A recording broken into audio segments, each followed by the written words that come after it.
எல்லாருக்கும் வணக்கம். ஐஎன்ஆ தமிழ் சேனலுக்கு உங்களை வரவேற்கிறேன். இந்த வீடியோவில் இன்னைக்கு பங்குச்சந்தையில் ஐடி பங்குகள் ஏன் சரிவை சந்திச்சிருந்தது, banks and sugar related stocks ஒரு பாசிட்டிவ் பர்ஃபார்மன்ஸ் கொடுத்துருந்தாங்க. அதுக்கான காரணங்கள் என்ன, உலகம் ஃபுல்லாக என்ன மாதிரியான டெவலப்மெண்ட்ஸ் நடந்திருக்கு அப்படிங்கிறத தான் டீட்டெயிலாக டிஸ்கஸ் பண்ண போகிறோம். இன்னைக்கு நிஃப்டி 50 ஒரு ஃபிளாட் டு நெகட்டிவ் அப்படிங்கிற லெவலில் க்ளோஸ் பண்ணியிருக்காங்க. சிட்டி பேங்க் அவங்களோட நிஃப்டி டார்கெட் 1 இயர் டார்கெட்டை 27,000 பாயிண்ட்ல இருந்து 26,000 அப்படிங்கிற லெவலுக்கு கட் பண்ணியிருக்காங்க. அதுக்கான காரணமா அவங்க சொல்லியிருக்கிறது வெஸ்ட் ஏஷியா கான்ஃபிளிக்ட் தொடர்ந்துட்டே இருக்கிறதும், எஃப்ஐஐஸ் இந்தியா விட்டு வெளியே போயிட்டே இருக்கிறதும், ஸோ நிஃப்டி டார்கெட்டையும் குறையுது, ஜிடிபி growth அப்படிங்கிறதும் கம்மியாக தான் வரும் அப்படிங்கிற மாதிரி அடுத்த ஒரு வருஷத்துக்கான எந்த இண்டிகேட்டர்ஸுமே பாசிட்டிவா இல்லை. ஐடி ஸ்டாக்ஸ் எடுத்து பார்த்தோம் அப்படின்னா இன்னைக்கு இண்டெக்ஸே ஒரு 2% கிட்ட கரெக்ட் ஆகிடுச்சு. அதுக்கான காரணம் நேத்து ஆந்த்ரோபிக் அமெரிக்கால அவங்களோட கிளவுட் மாடல்ல ஃபேபிள் 5 அப்படிங்கிற ஒரு அப்டேட்டை லான்ச் பண்ணியிருந்தாங்க ஜெனரல் யூஸ்க்கு. ஸோ அதோட இம்பாக்ட் தான் இன்னைக்கு ஐடி ஷேர்ஸ்ல இருந்தது. ஆந்த்ரோபிக் மட்டும் இல்ல, அமெரிக்காவில் இருக்கிற பெரிய நிறுவனங்கள் ஏஐ ரிலேட்டட் இன்வெஸ்ட்மெண்ட்ஸை பண்ணிட்டே இருக்காங்க. காக்னிசன்ட் என்ன சொல்லியிருக்காங்க அப்படின்னா, நாங்க $1 பில்லியன் ஏஐல ரெவன்யூ ஜெனரேட் பண்றதுக்கான பைப் லைன்ல ஒர்க் பண்ணிட்டு இருக்கோம் அப்படிங்கிற மாதிரி அப்டேட் பண்ணிருக்காங்க. அடுத்து அமேசான் $17.5 பில்லியன் லோன் வாங்கி ஏஐ ரிலேட்டட் இன்வெஸ்ட்மெண்ட்ஸ் நாங்க பண்ண போறோம் அப்படிங்கிற மாதிரி அப்டேட் பண்ணிருக்காங்க. சோ இந்த ஏஐல இன்வெஸ்ட் பண்றது அப்படிங்கிறது அமெரிக்கால எல்லா பெரிய நிறுவனங்களும் பண்ணிட்டு இருக்காங்க. இதனால தான் இந்தியாவில் இருக்கிற ஐடி கம்பெனிஸ் அப்படிங்கிறது தொடர்ந்து பிரஷர்ல இருக்கு. இருந்தாலுமே இந்த ஐடி கம்பெனிஸ் ரிலேட்டடா ஒரு சில பாசிட்டிவ் அப்டேட்ஸ் சமீப காலமா வர ஆரம்பிச்சிருக்கு. ஒரு வாரத்துக்கு முன்னாடி இந்த மைக்ரோசாஃப்டோட ஏஐ மாடலான கோபைலட் யூசேஜ் அப்படிங்கிறது 6 மடங்கு போன மாசம் இந்தியாவில் இருக்கிற எல்லா கம்பெனிஸும் இன்க்ரீஸ் பண்ணியிருந்தாங்க. இப்போ டிசிஎஸ் என்ன சொல்லியிருக்காங்க அப்படின்னா, ஆந்த்ரோபிக்கோட நாங்க பார்ட்னர்ஷிப் பண்ண போறோம். ஸோ அவங்களோட அந்த கிளவுட் வச்சு நாங்க 50,000 எம்ப்ளாயிஸை எக்யூப் பண்ண போறோம் அப்படிங்கிற மாதிரி சொல்லியிருக்காங்க. ஸோ எல்லா கம்பெனிஸுமே மைக்ரோசாஃப்ட், ஆந்த்ரோபிக் இந்த மாதிரியான ஏஐ மாடல் பண்ற கம்பெனிஸோட இணைந்து ஒர்க் பண்ண போறோம் அப்படிங்கிற மாதிரியான அப்டேட் கொடுத்துருக்கிறது ஒரு பாசிட்டிவ் மொமெண்டமா ஐடி ஷேர்ஸ்க்கு நான் பார்க்குறேன். இன்னைக்கு ஐடி பீஸ் மட்டும் கொஞ்சம் பை பண்ணியிருந்தேன். ஷேர்ஸா பார்த்தோம் அப்படின்னா எல்லா ஷேருமே நல்ல ஒரு கன்சிடரேஷன் சைடில் தான் இருக்கு. பட் பெருசா பல்கா இன்வெஸ்ட் பண்றது அப்படிங்கிறது இப்போதைக்கு ஐடியில் நான் பண்ணல. கொஞ்சமா அக்குமுலேஷன் அப்படிங்கறத தான் நான் பண்ணிட்டு இருக்கேன். அடுத்து பேங்க் ஸ்டாக்ஸ் தொடர்ந்து பாசிட்டிவ் பெர்ஃபார்மன்ஸை இந்த வாரம் ஃபுல்லா கொடுத்துக்கிட்டே இருக்கு. அதுக்கான காரணம் நாம போன வீடியோல டிஸ்கஸ் பண்ண மாதிரி ஆர்பிஐ வெளிநாட்டிலிருந்து டாலரை இந்தியாவுக்கு கொண்டு வரதுக்காக ஒரு சில விஷயங்களை பண்ணியிருக்காங்க. அதில் என்ன சொல்லியிருந்தாங்க அப்படின்னா, இந்த எஃப்சிஎன்ஆர் அப்படின்னு ஒரு டெபாசிட் மெத்தட் இருக்கு. அதாவது ஃபாரின் கரன்சி நான் ரெசிடென்ட் இந்தியர்கள் வெளிநாட்டிலிருந்து இருக்கிறவங்க டாலர்ல இந்த மாதிரி பேங்க்ஸ்ல இன்வெஸ்ட் பண்ணும்போது பேங்க்ஸ் ஹெட்ஜிங்ல அவங்களுக்கு ஒரு சில இஷ்யூஸ் இருக்கும். ஸோ அதனால டெபாசிட் ரேட்டை ரொம்ப கம்மியாவே வச்சிருப்பாங்க. இப்போ ஆர்பிஐ செப்டம்பர் 2026 வரைக்கும் அந்த மாதிரி வர டெபாசிட்ஸ்க்கான அந்த ஹெட்ஜிங் காஸ்ட் அதுக்கான விஷயங்கள் எல்லாத்தையுமே நாங்க பேர் பண்ணிக்கிறோம் அப்படிங்கிற மாதிரி ஒரு விஷயத்தை சொல்லியிருந்தாங்க. ஸோ இந்த அப்டேட்னால பேங்க்ஸ் எல்லாமே அவங்களோட டெபாசிட் ரேட்டை இன்க்ரீஸ் பண்ணியிருக்காங்க. ஹெச்டிஎஃப்சி பேங்க் பெரிய ஒரு பிரைவேட் செக்டார் பேங்க், அவங்க இந்த எஃப்சிஎன்ஆர் டெபாசிட்கான இன்ட்ரெஸ்ட் ரேட்டை 3.4% இருந்து ஒரேடியா 6% இன்க்ரீஸ் பண்ணியிருக்காங்க. 3 இருந்து 5 இயர்ஸ் மெச்சூரிட்டிக்கு நீங்க இன்வெஸ்ட் பண்ணீங்க வெளிநாட்டில இருந்து அப்படின்னா. அடுத்து Yes Bank, AU Small Finance Bank, இவங்க எல்லாருமே சின்ன பேங்க்ஸ், அதிகமான இன்ட்ரெஸ்ட் கொடுத்தாதான் அவங்களால அந்த இன்ட்ரெஸ்ட் இன்வெஸ்ட்மெண்ட்டை பிடிக்க முடியும் அப்படிங்கிறதுனால 7%க்கு மேல அவங்க டெபாசிட் ரேட் கொடுத்துருக்காங்க. ஸோ இதனால டாலர் உள்ள வருது. இது இப்ப மட்டும் பண்ற விஷயம் இல்ல. 2013லயும் இந்தியன் கவர்மெண்ட் இந்த மாதிரி ஒரு விஷயத்தை பண்ணி டாலரை உள்ள கொண்டு ருப்பியை டிஃபெண்ட் பண்றதுக்கான விஷயத்தை ட்ரை பண்ணியிருந்தாங்க. இப்பவுமே இந்த விஷயத்தை பண்ணிருக்கிறதுனால பேங்க்ஸ் எல்லாமே அடுத்தடுத்து இந்த எஃப்சிஎன்ஆர் டெபாசிட் ரேட்ஸை இன்க்ரீஸ் பண்ணியிருக்காங்க. இது பேங்க்ஸோட பிசினஸ் இன்க்ரீஸ் பண்ணும் அப்படிங்கிறதுனால பேங்க் ஸ்டாக்ஸ் எல்லாமே நல்லாவே பெர்ஃபார்ம் பண்ணிருக்கு. இன்னைக்குமே ஐசிஐசிஐ பேங்க் ஒரு 2% ஏறி இருந்தது. பட் ஹெச்டிஎஃப்சி பேங்க்ல பெருசா பெர்ஃபார்மன்ஸ் அப்படிங்கிறது இல்ல. பட் ஆனா ஜெஃப்ரிஸ் என்ன சொல்லியிருக்காங்க அப்படின்னா, இந்த எஃப்சிஎன்ஆர் ரிவைவல், இந்த ஸ்கீமோட ரிவைவல்னால ஹெச்டிஎஃப்சி பேங்க் நல்ல பெனிஃபிஷியல் ஆகிறதுக்கான ஒரு வாய்ப்பு இருக்கு. ஏன்னா 2013ல இந்த ஸ்கீம் இம்ப்ளிமெண்ட் பண்ணப்பட்ட போது அதிகமான இன்வெஸ்ட்மெண்ட்ஸ் ஹெச்டிஎஃப்சி பேங்க்ல தான் வந்துச்சு. நிறைய டெபாசிட்ஸ் அந்த பேங்க் தான் கொண்டு வந்துச்சு அப்படிங்கிற மாதிரி அப்டேட் பண்ணியிருக்காங்க. ஸோ இது ஹெச்டிஎஃப்சி பேங்க்ல இப்போதைக்கு எந்த இம்பாக்டும் கொடுக்கல அப்படின்னாலுமே லாங் டேர்ம்ல ஹெச்டிஎஃப்சி பேங்க்ல ஒரு நல்ல ஒரு வேல்யூ ஆப்பர்ச்சுனிட்டி இருக்கு அப்படிங்கிற மாதிரி தான் நான் பர்சனலா ஃபீல் பண்றேன். அடுத்து சிப்லா நான் வந்து ஃபாலோ பண்ணிட்டு இருக்கிற ஒரு ஃபார்மா ரிலேட்டட் ஸ்டாக்ஸ். இன்னைக்கு அதுக்கு ஒரு பாசிட்டிவ் நியூஸ் வந்து வந்திருக்கு. அவங்களோட கோவா யூனிட்டை வந்து இன்ஸ்பெக்ட் பண்ணிட்டு அமெரிக்காவோட FDA வந்து வெறும் VAI அப்படிங்கிற அந்த டேகை மட்டும்தான் வந்து கொடுத்துருக்காங்க. அதாவது வாலண்டரி ஆக்ஷன் இண்டிகேட்டட். நடைமுறையில் ஒரு சில தவறுகள் இருக்கே தவிர குவாலிட்டியா எந்த பிரச்சனையும் இல்லை அப்படிங்கிற மாதிரி சொல்லியிருக்காங்க. ஸோ இதன் மூலமா அந்த யூனிட்ல ப்ரொடியூஸ் பண்ற புது லான்ச்சஸ் பண்ணும்போது அது அந்த கம்பெனிக்கு பாசிட்டிவா வந்து மாறும். ஸோ இந்த ஷேர் வந்து ஒரு 1300 ரேஞ்ச் அப்படிங்கிறது ஒரு நல்ல கன்சிடரேஷன் ரேஞ்சா லாங் டேர்முக்கு இருக்கும் அப்படிங்கிற மாதிரி நான் வந்து நினைக்கிறேன். நான் கொஞ்சம் கொஞ்சமா 1300 ரேஞ்சில் 1-2 அப்படிங்கிற மாதிரி அக்குமுலேஷன் அப்படிங்கிறத இந்த ஷேர்ல பண்ணிட்டு தான் இருக்கேன். அடுத்து ஆட்டோ மார்க்கெட் இந்தியாவில் எப்படி வந்து டிரான்ஸ்ஃபார்ம் ஆயிருக்கு அப்படிங்கிறத பற்றி இன்னைக்கு நியூஸ் பேப்பரில் வந்து டிஸ்கஸ் பண்ணியிருந்தாங்க. அதில் EV மார்க்கெட் எடுத்து பார்த்தோம் அப்படின்னா 2025லேருந்து 26ல் டாடா மோட்டர்ஸ் அண்ட் மகேந்திரா இவங்க ரெண்டு பேருமே EVயில் மார்க்கெட் ஷேரை வந்து பிடிச்சிருக்காங்க. டாடா மோட்டர்ஸ் 34.5%லேருந்து 39% கிட்ட அவங்க மார்க்கெட் ஷேரை வந்து கொண்டு போயிருக்காங்க. பேசஞ்சர் வெஹிக்கிள் சேல்ஸில் டாடா மோட்டர்ஸ் EVயில் சூப்பராக வந்து பர்ஃபார்ம் பண்ணியிருக்காங்க அப்படிங்கிறது இந்த டேட்டா மூலமாக நமக்கு வந்து தெரியுது. ஹூண்டாய் கொஞ்சம் அவங்க பர்ஃபார்மன்ஸ் அப்படிங்கிறது டவுன் ஆயிருக்கு. MG மோட்டாரும் வந்து டவுன் ஆயிருக்கு. So Tata motors passenger vehicle அவங்களோட JLR இஷ்யூ ஷார்ட் அவுட் ஆனதுக்கு அப்புறம் ஓவரால் டொமஸ்டிக் பர்ஃபார்மன்ஸும் நல்லா இருக்கிறதுனால ஒரு லாங் டேர்ம்ல ஒரு நல்ல பர்ஃபார்மன்ஸ் பண்ணுவாங்க அப்படிங்கிறது தான் இந்த டேட்டால இருந்து நமக்கு வந்து தெரியுது. அடுத்து ஹூண்டாய் பத்தி ஒரு அப்டேட் இருக்கு. அவங்களோட சென்னை பிளான்ட்ல வந்து ஃபயர் ஆக்சிடென்ட் வந்து நடந்திருந்தது. ஸோ அதனால இந்த கிரெட்டா மாடலோட அவுட்புட் அப்படிங்கிறது ஹெவியா வந்து பாதிச்சிருக்கு அப்படிங்கிற மாதிரி வந்து சொல்லியிருக்காங்க. 1000 வண்டி வந்து பண்ணிட்டு இருந்தவங்க டெய்லி இப்போ 200 வெஹிக்கிள் தான் வந்து பண்ணிட்டு இருக்கோம் அப்படிங்கிற மாதிரி சொல்லியிருக்காங்க. ஜூன் 15க்கு அப்புறம் ப்ரொடக்ஷன் வந்து நார்மலைஸ் ஆகும் அப்படிங்கிற மாதிரி அப்டேட் பண்ணியிருக்காங்க. ஹூண்டா ஷேர் லிஸ்ட் ஆனதுலேருந்து இப்போ வரைக்கும் அதே பிரைஸ்ல தான் இருக்கு. நடுவில் ஒரு ஏறி இறக்கிய அந்த ரேஞ்சில். பட் வேல்யூவேஷன் அப்படின்னு பார்த்தோம்னா கொஞ்சம் காஸ்ட்லியா இருக்கு அப்படிங்கிற மாதிரி தான் ஹூண்டாயை பொறுத்த வரைக்கும் நான் வந்து நினைக்கிறேன். அடுத்து மகேந்திரா அவங்களுக்குமே ப்ரொடக்ஷன்ல வந்து ஒரு சில இஷ்யூஸ் வந்து இருந்தது.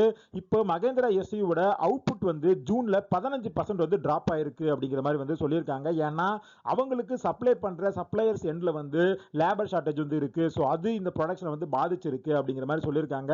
மகேந்திரா கடந்த ஒரு 6 மாசத்துல ஒரு 17% கிட்ட சரிஞ்சிருக்கு. நல்ல கம்பெனி, நல்ல வந்து பெர்ஃபார்மன்ஸ் வந்து பண்ணிட்டு இருக்காங்க டிராக்டர்லயுமே. ஸோ அதனால இந்த பிரைஸ்ல ஒரு லாங் டேர்முக்கு ஒரு பையிங் ஆப்பர்ச்சுனிட்டி இருக்கு அப்படிங்கிற மாதிரி தான் நான் வந்து பார்க்குறேன். நான் வந்து பை பண்ணலை. ஏன்னா அமௌண்ட் வந்து அதிகமாக இருக்கிறதுனால கொஞ்சம் 2900 ரூபாய்க்கு கீழே வந்ததுக்கு அப்புறம் வந்து பை பண்ணலாம் அப்படிங்கிற மாதிரி வாட்ச் லிஸ்ட்ல வந்து போட்டு வச்சிருக்கேன். அடுத்து இந்த ஆட்டோ ரிலேட்டட்ல இன்னொரு அப்டேட் வந்து வந்திருக்கு. அது என்னன்னா இந்த ethanol related fuels. So ethanol கலந்த அந்த பெட்ரோல் டீசல் விற்கிறது வந்து கவர்மெண்ட் மொபிலைஸ் பண்ணிட்டே இருக்காங்க. அதுக்காக நிறைய அனௌன்ஸ்மெண்ட் வந்து தொடர்ந்து வந்துகிட்டே இருக்கு. இப்போ கவர்மெண்ட் என்ன சொல்லியிருக்காங்க அப்படின்னா இந்த E22 to E30 இது ரிலேட்டடான எத்தனால் ஃபியூயல்ஸ்க்கான எக்ஸைஸ் டியூட்டியை வந்து நாங்கள் ரிமூவ் பண்ணிக்கிறோம். அதுக்கு வந்து நாங்கள் எக்ஸைஸ் டியூட்டி போட மாட்டோம் அப்படிங்கிற மாதிரி இன்னைக்கு வந்து அனௌன்ஸ் பண்ணியிருக்காங்க. இதனால தான் இன்னைக்கு சுகர் ஸ்டாக்ஸ் எல்லாமே 5% கிட்ட கெயின் ஆயிருந்தது.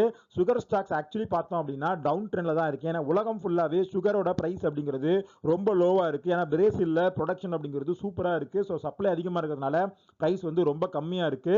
சுகர் ஸ்டாக்ஸுமே வந்து கொஞ்சம் பாட்டம்ல தான் இருக்கு. இதுல நான் வந்து வாட்ச் லிஸ்ட்ல போட்டு வச்சிருக்க ஷேர் அப்படிங்கிறது EID பேரி.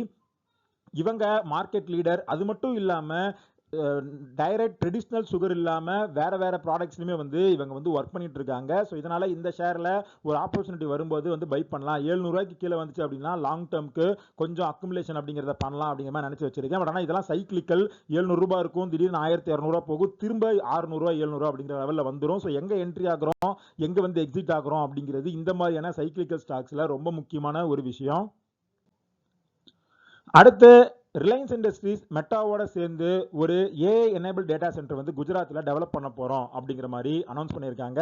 அடுத்து கவர்மெண்டோட காமர்ஸ் டிபார்ட்மெண்ட்டோட ஒரு மெம்பர் வந்து என்ன சொல்லியிருக்காரு அப்படின்னா ஃபார்மால க்ரோத் அப்படிங்கிறது சூப்பரா வந்து இருக்கு. 2014 ஒட்டுமொத்தமா ஃபார்மா மார்க்கெட் அப்படிங்கிறது இந்தியாவுக்கு 20 பில்லியன் ரூபாவா வந்து இருந்துச்சு. அது 2026ல 60 பில்லியன் ரூபாய் வந்து மாறி இருக்கு. ஸோ நம்ம 3 மடங்கு வந்து வளர்ந்துருக்கோம்.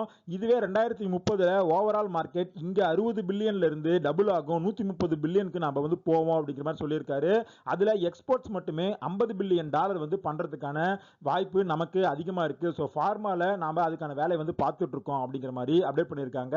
ஸோ ஃபார்மா கம்பெனிஸ்லயுமே பார்த்தோம் அப்படின்னா டொமஸ்டிக்கா வந்து இந்த வருஷம் மார்க்கெட் நல்லாவே க்ரோ ஆயிருந்தது. பட் அமெரிக்கால எக்ஸ்போர்ட் அப்படிங்கிறது அந்த அளவுக்கு வளரல. பட் அடுத்தடுத்த வருஷங்கள்ல இது எப்படி மூவ் ஆகுது அப்படிங்கிறத நாம வெயிட் பண்ணி தான் பார்க்கணும். அடுத்து இந்த இன்வைட் அப்புறம் ரிட் இது ரெண்டுக்கான கடன் கொடுக்கறதுக்கு பேங்க்ஸ்க்கு வந்து அப்ரூவல் வந்து செபி ஆர்பிஐ வந்து கொடுத்துருக்காங்க. பட் என்ன சொல்லியிருக்காங்க அப்படின்னா, யாரெல்லாம் செபி ரிஜிஸ்டரா மார்க்கெட்ல வந்து லிஸ்ட் ஆயிருக்காங்களோ அந்த இன்வைட்ஸ்க்கு மட்டும்தான் நீங்க வந்து கடன் கொடுக்க முடியும் அப்படிங்கிற மாதிரி வந்து ஒரு அப்டேட்டை ஆர்பிஐ வந்து சொல்லியிருக்கு.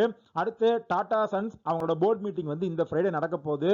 அதுல பர்ஃபார்மன்ஸ் வந்து நாங்க ஃபோக்கஸ் பண்ணி டிஸ்கஸ் பண்ண போறோம். அடுத்து நாங்க எங்க க்ரோ ஆக போறோம் அப்படிங்கிற விஷயத்தை டிஸ்கஸ் பண்ண போறோம்.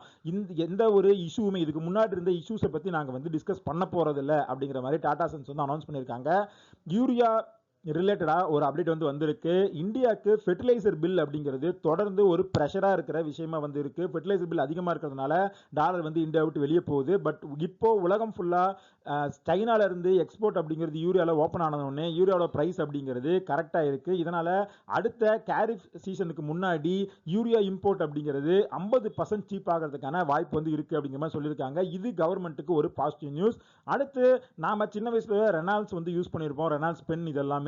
ஸோ இப்போ ரெனால்ட்ஸ் வந்து டாம்ஸ் வந்து அக்யூர் பண்ண போறோம் அப்படிங்கிற மாதிரி அனௌன்ஸ் பண்ணியிருக்காங்க. இந்த நியூஸ்னால இன்னைக்கு டாம்ஸ் இண்டஸ்ட்ரீஸ் வந்து ஒரு 6% கிட்ட அப்பா இருக்கு. இப்போ வந்து ரீசெண்டா இந்த பென் இது ரிலேட்டடான செக்மெண்ட் வந்து டாம்ஸ் இண்டஸ்ட்ரீஸ் வந்து நல்ல கம்பெனியா இருக்காங்க. பட் வேல்யூவேஷன் அப்படிங்கிறது இங்க அதிகமா இருக்கு. அடுத்து இன்சூரன்ஸ் ஸ்டாக்ஸ் எல்லாமே 52 வீக் லோ கிட்ட இருக்கு. ஏன்னா போன வருஷத்தோட கம்பேர் பண்ணும்போது ஃபினான்ஷியல் 26ல அவங்களோட பிரீமியம் growth வந்து காட்ட முடியல. ரொம்ப மியூட்டடான growth தான் வந்து இருந்துச்சு. அப்படிங்கிறதுனால HDFC life, ICICI Prudential life இவங்க எல்லாருமே 52 வீக் லோ கிட்ட வந்து ட்ரேட் ஆயிட்டு இருக்காங்க. அடுத்து மெட்டல்ஸ் இந்த ஜூன் ஃபுல்லாவே கோல்டு அண்ட் சில்வர் ரெண்டுமே வந்து ஒரு கடுமையான சரிவை வந்து சந்திச்சிருந்தது. 12% கிட்ட ரெண்டுமே வந்து ஒரு கரெக்டா இருக்கு அப்படிங்கிற மாதிரி சொல்லியிருக்காங்க. இன்டர்நேஷனல் மார்க்கெட்லயும் $4100 அப்படிங்கிறத கோல்டு வந்து பிரீச் பண்ணிடுச்சு. இன்னைக்கு 22 கேரட் கோல்டு இன்னொரு 300 ரூபா வந்து குறைஞ்சு இந்தியாவில் 13,500 ரூபா அப்படிங்கிற லெவல்ல வந்து சேல் ஆயிட்டு இருக்கு. ஸோ இந்த ஃபால் எந்த அளவுக்கு போகுது, வார் வந்து இன்க்ரீஸ் ஆகி இன்ஃபிளேஷன் ஃபிகர்ஸ் அடுத்தடுத்து அதிகமாக வந்துச்சு அப்படின்னா கோல்ட்ல ஃபால் அப்படிங்கிறது இன்னுமே அதிகமாக இருக்கும் அப்படிங்கிற மாதிரி தான் எல்லா புரோக்கரேஜ் ஹவுசஸ்மே வந்து மென்ஷன் பண்ணியிருக்காங்க.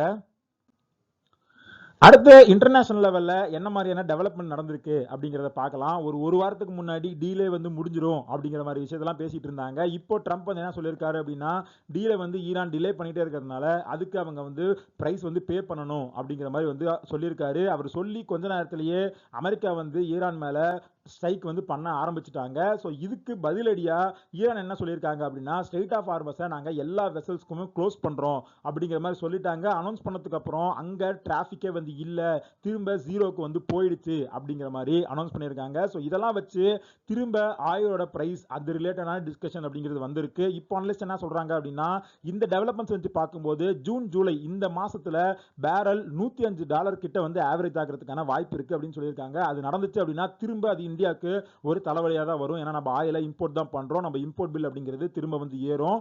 உலகம் ஃபுல்லாவே இந்த வெஸ்ட் ஏஷியன் வார் வந்து வந்ததுக்கு அப்புறம் ஆல்ரெடி ரிசர்வ்ல வச்சிருந்த அந்த ஆயில் ரிசர்வ்ஸை வந்து எல்லா கண்ட்ரீஸுமே யூஸ் பண்ண ஆரம்பிச்சிருந்தாங்க. இப்போ வரைக்குமே 1 பில்லியன் பேரல் ஆஃப் ஆயிலை நாம யூஸ் பண்ணி முடிச்சிட்டோம்.